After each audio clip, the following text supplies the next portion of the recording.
Okay, saya mulakan ya.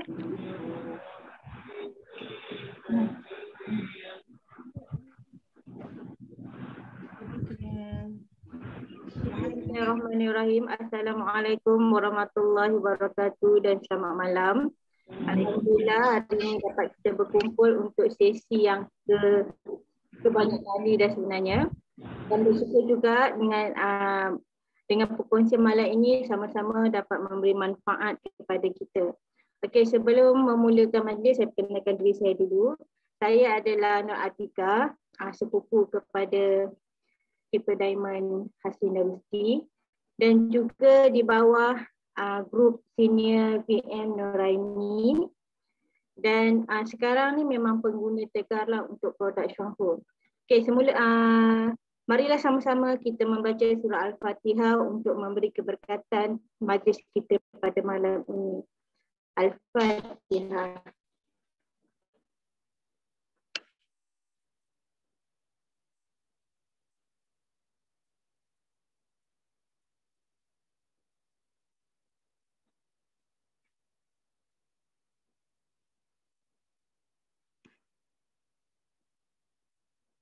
Amin, amin ya rabbal alamin. Okey, baiklah, tanpa melengahkan masa, malam ini kita ada beberapa topik yang sangat menarik.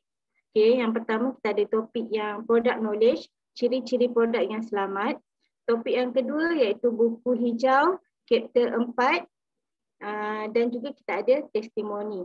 Okey, tanpa melengahkan masa, saya menjemput VM Syafidah binti Muhammad untuk topik yang pertama iaitu product knowledge, ciri-ciri produk yang selamat. Dipersilakan.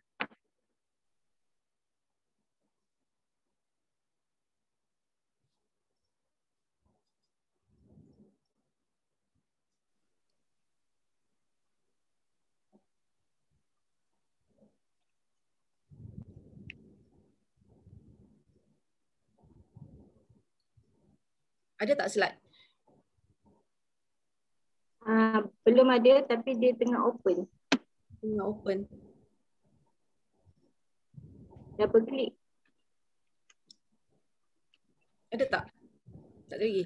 Tak ada. Macam mana dia buat? Sekarang Okay dah. Tak ada lagi loh. Macam Along buat tadi lah. Rasanya Along kena buka dulu kot. Buka mana? Buka dulu. Buka slide tu dulu baru share. Baru tekan share. Buka dulu. Siap-siap. Macam Along try tadi. Dia dah ni dia kelang kabut. Siap ya. Sabar. Tak apa.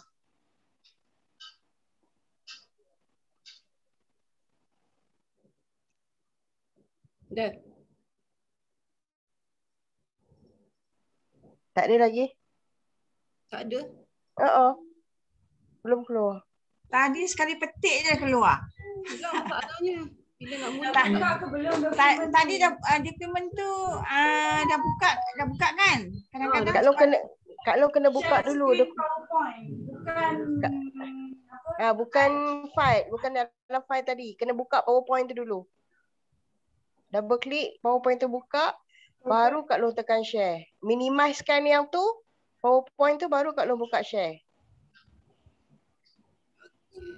Buka PowerPoint, Kak Long minimizekan ke bawah, baru Kak Long tekan share.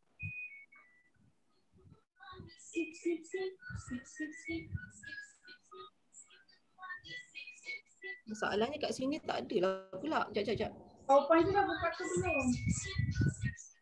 Dah buka dah PowerPoint. Okey, lepas tu Kak Long pergi balik kat Meet tu, baru tekan share. Zoom balik, share screen. Share screen mana pula dia punya tu? Bawah tu yang hijau tu. Ada.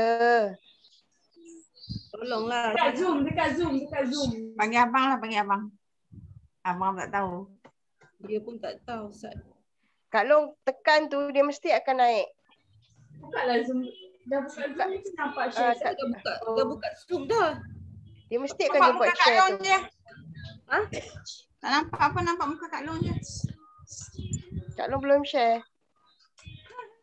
Share ni kat mana? Allah. Mana? Ni yang warna share. Tekan share dia keluar apa?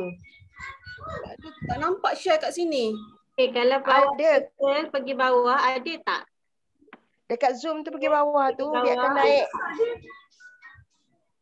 Kat Zoom lah ni. Pergi scroll. Alon tak keluar kot. Alon tak end share kot. Kadang kan jadi macam tu kadang-kadang. Oh, yang tadi tu. Oh, yang tadi tu Kak Long tak end share. Yang masa Kak Long try tadi tu. Try tadi ni. Kak Long tak end. Lepas tu bila Kak Long nak buat balik, yang tu lah. Ni apa ni? Kak Long leave. Kak Long leave meeting masuk balik. Okey, jap. Dulu kejap. Speaker kedua kita ada tak? Tapi Kak Long start dululah. Mana nak check je. Ada tak?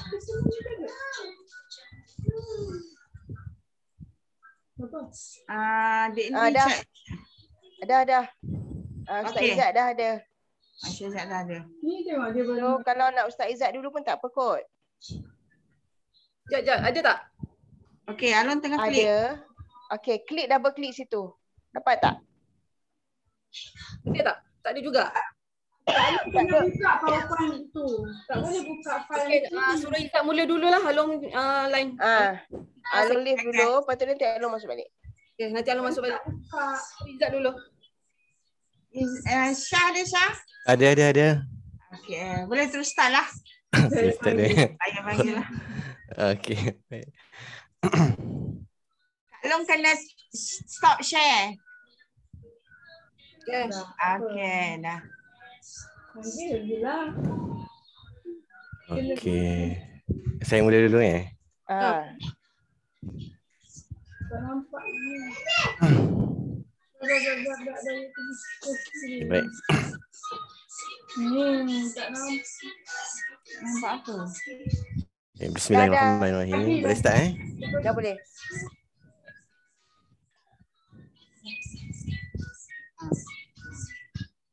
Muka dengan suara tak mau. Mau tengok je. Siapa tu?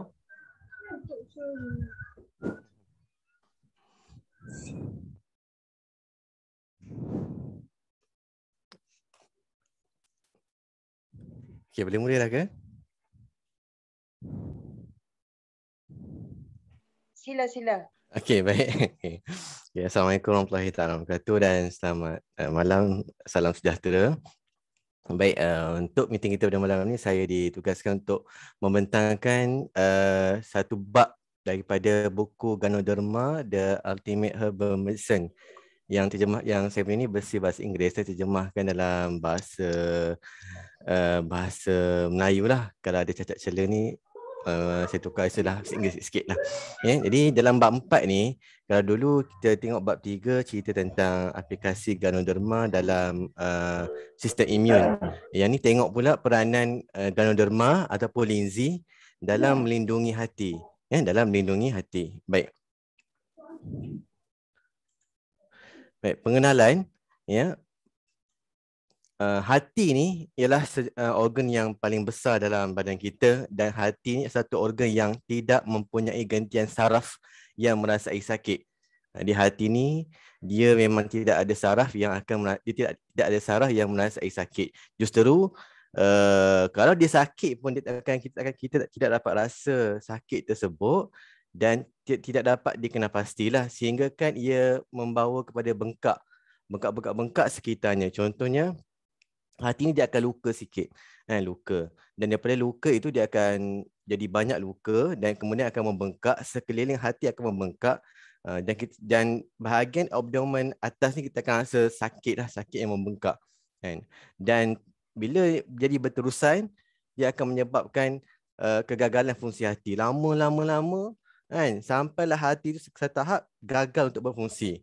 Bila gagal untuk berfungsi, dia tak dapat menghasilkan sel-sel baru. Hati ni Allah Ta'ala jadikan dia istimewa, special. Dia boleh menghasilkan sel-sel baru. Sebab kerja dia ni ialah kita boleh kata sebagai penapis, sistem penapis dalam badan kita. Dia menapis apa? Menapis darah kan. Darah yang masuk, darah yang ada dalam badan kita ni, yang beredar ni, yang bawa nutrien, bawa nutrisi ni ditapis. Ditapis sebelum berpindah kepada seluruh anggota badan yang lain. Macam kat rumah kita lah, kalau kat rumah tuan-tuan ada penapis air ataupun ada aircon, penapis tu perlu dicuci, diservis kan. Kalau tak servis apa jadi? Akan jadi kebocoran, air pun tak dapat air yang bersih, ada bercampur air yang kotor, hati pun bersama kan. Jadi lama-kelamaan bila hati ni gagal berfungsi, maka akan hilang fungsi hati, macam tak ada hati lah. Ini yang disebut dalam pengenalan bab 4 ni. Dan hati kita ni sebenarnya 10% daripada fungsi dia atau kapasitinya memang diperuntukkan untuk restoration, pemulihan semula, 10%. 90% yang lain untuk menjalankan fungsi-fungsi yang lain. Jadi memang dia letak dah satu had 10% memang reserve untuk restoration, untuk pemulihan balik. Okey, baik. Kita tengok pada fungsi utama. Hati kita ni dia memang buat banyak pekerjaan lah. Banyak pekerjaan dia sebenarnya. Tapi kalau dalam buku bab 4 ni dia hanya memfokuskan kepada beberapa fungsi utama lah. Yang pertamanya penguraian dan penyimpanan. Jadi dalam hati ni nutrisi yang masuk yang kita makan, vitamin, termasuklah lingzing, ya. Jadi nutrisi seperti glukos, protein, lemak, vitamin dan lain-lain semua diuraikan. Diuraikan dalam bentuk yang paling ringkas. Kita makan masuk dalam perut kita, diserap saudara, dibawa kepada hati, hati akan uraikan dalam bentuk paling ringkas untuk diserap. Di dalam makanan kita makan ni, kadang-kadang tidak 100% bersih. Dan ada toksik, ada kotoran. Jadi perlu ditapis dulu sebelum dipindahkan dalam darah untuk ditransfer kepada tempat-tempat lain. Di sini berlaku proses ni. Baik. Dan disimpan juga beberapa bahan tertentu lah.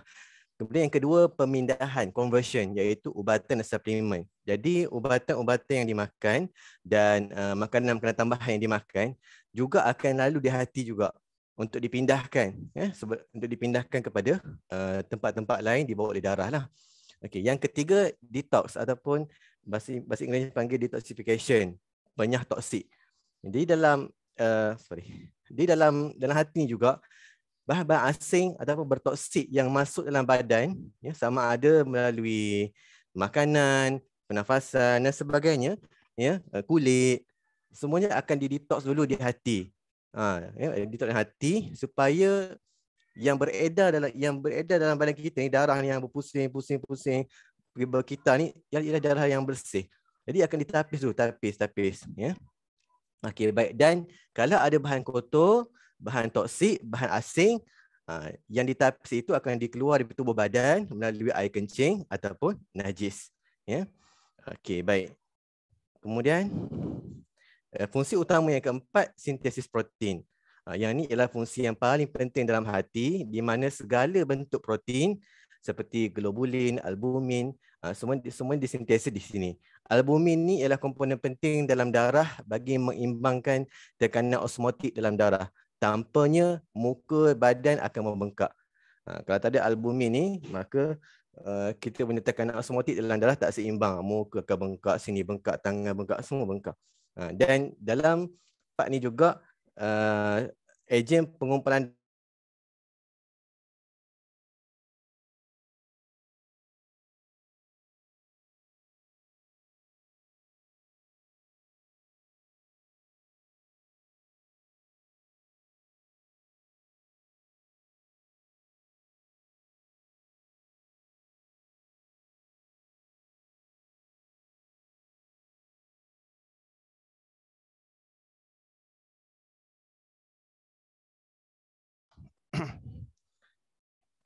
kemudian punca utama penyakit hati. Baik, dalam buku bab 4 ni tadi, dia membahagikan punca utama penyakit hati ni kepada 3.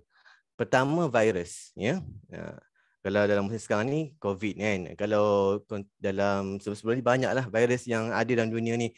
Dulu kita ada virus Zika, Ebola, kita ada malaria, kita ada dulu Japanese colitis, kemudian macam-macam. Virus ni boleh masuk macam-macam kan, macam cara.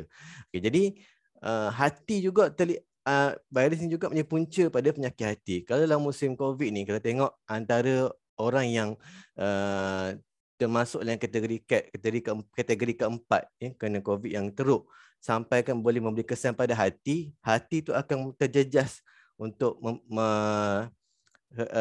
untuk memproses, untuk menghasilkan enzim dia. Hati turut terkesan dengan virus COVID ni. Sampai lama kelamaan hati pun akan mengalami terjejas fungsinya lah kalau tidak dikawal, kalau sistem imun tak kuat.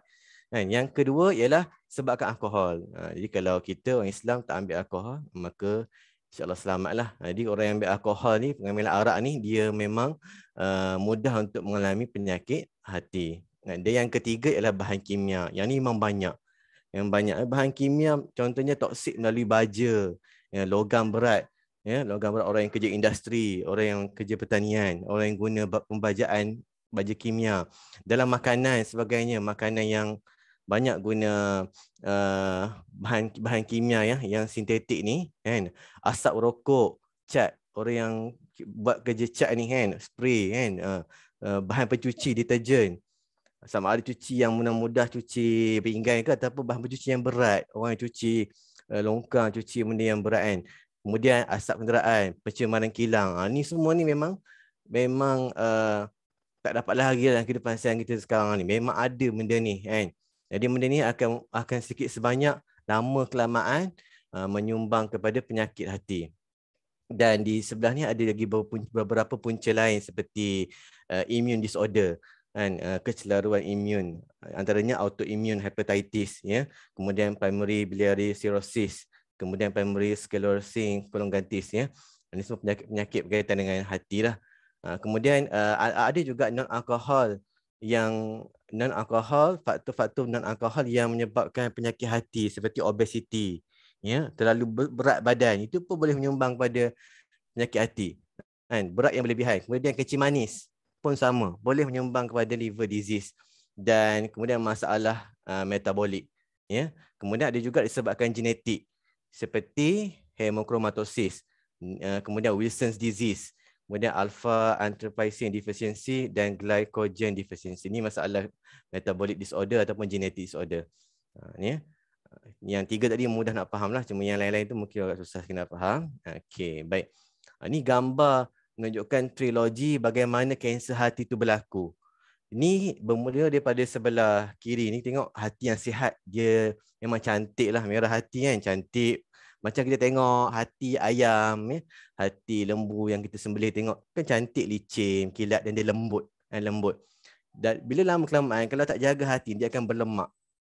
Tuan-tuan perasan kadang-kadang bila beli ayam, akan dapat hati ayam yang berlemak kan. Macam itulah, tapi hati yang berlemak ni memang dia akan nampak lemak totally kan. Memang lemak. Kemudian lama kelamaan kalau teruk sangat hati itu, dia akan jadi fibrosis.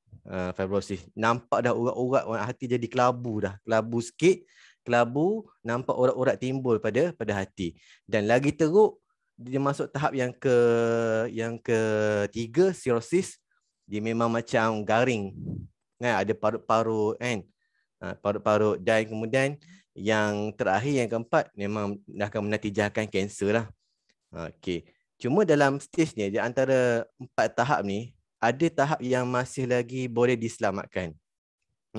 Dalam buku ni, bab 4 disebut, pakar menasihatkan bahawa memberi perlindungan kepada hati lebih baik daripada merawat ketika ia sakit, kerana sangat mustahil untuk mengelak daripada punca yang merosakkan hati. Baik. Dan nanti kita akan tengok lepas ni kenapa dia kata macam tu kan. Baik. Ini gambar perbezaan hati yang cirrhosis dengan hati yang sihat. Hati cirrhosis yang teruk sangatlah kan. Tak nampak pun nampak sakit, berparut, menggerutu. Tak apa cantik, memang tak elok lah. Cirrhosis ni memang, kalau tahap cirrhosis ni memang susah nak baik lah. Boleh kita katakan dia punya hayat dia 20% lagi lah. Okey, baik. Kajian. Yang fokus dalam buku ni kajian. Baik. Kajian tentang linzi terhadap hati ni, terdapat lebih 30 kajian saintifik tentang penggunaan linzi untuk perlindungan hati yang telah diterbitkan. Baik. Pentingnya ialah akreditasi makanan kesihatan dinilai berdasarkan keberkesanan ganoderma menjalankan fungsi yang didakwa. Sesuatu makanan ataupun apa-apa produk yang nak kata dia ni boleh untuk melindungi hati, mesti disahkan dulu. Mesti disahkan dulu bahawa ia betul-betul berkesan. Dan Lindsay Xionghu ni kita memang dah sedia maklum. Memang Lindsay kita ni memang diiktiraf mendapat akreditasi bahawa Lindsay kita ni berfungsi untuk yang putih kata sini it could help reduce GPT and GOT in serum and it could increase the protein content in the liver. Disahkan betul lah mampu untuk mengurangkan GPT dan GOT ataupun keracunan lah bahan asing. Ya, dia merosakkan hati, kemudian mampu untuk meningkatkan protein dalam hati. Protein hati penting untuk apa? Untuk membina balik. Protein ni komponen penting untuk sel, untuk pembinaan sel. Kalau saya ingat saya masa Dr. Chen datang dulu, dia beri seminar di HQ kita. Dia kata, hati kita ni, makanan bagi yang sesuai bagi hati kita ni ialah Lindsay. Lindsay. Sebab Lindsay bekalkan protein yang terbaik iaitu tritipin dengan tritipenoids ataupun tritipins ni untuk pembinaan sel hati, sel hati. Jadi kalau Lindsay lain kita tak tahu macam mana, ataupun produk lain tak tahu nak untuk dakwa tu siapa-siapa boleh, tapi untuk mengiktiraf tu perlu ada sesuatu akreditasi lah supaya dia selamat. Kalau tak selamat sekadar dakwa, dia tak membawa manfaat, bahkan dia akan menyusahkan hati si pemakan tersebut. Menyusahkan hati, susah hati pula. Dalam menyakitkan hati, dalam menyusahkan hati, bahkan menyakitkan hati pula orang yang makan tu. Sebab Lindsay ni banyak spesies, kita tahu pelbagai spesies. Mungkin tersalah spesies. Silap hari bulan akan menjadi toksik pada hati kita. Jadi di Taiwan, panel penilai yang akreditasi yang beri akreditasi kepada Lindsay ni terdiri daripada 17 orang pakar. Di antaranya pakar perubatan, pakar toksilogis, nutritionist dan kemis, ahli kimia, nutrisi dan ahli pakar toksik. Ini sebut dalam buku hijau ni lah. Baik, dan dalam kajian dijalankan ni saya ringkaskan saja, minimum dos untuk menunjukkan kesan terhadap hati yang cedera, hati yang hati yang mengalami penyakit disease ni 0.5 gram per kilogram pesakit. Banyak sebenarnya, banyak. Sebab kita biasa miligram. Gram ni besar lagi daripada miligram. Maknanya nak makan tu banyak juga Lindsay ni kalau sakit ni. Kalau sakit banyak. Banyak sebab dia gram, 0.5 gram per kilogram. Kalau orang tu berat dia 80, kena kali lah. Kena kali 80. 40 gram kena makan. 40 gram jenuh lah. Sebab tu dia kata tadi, dia beritahu lebih baik mencegah daripada mengubati.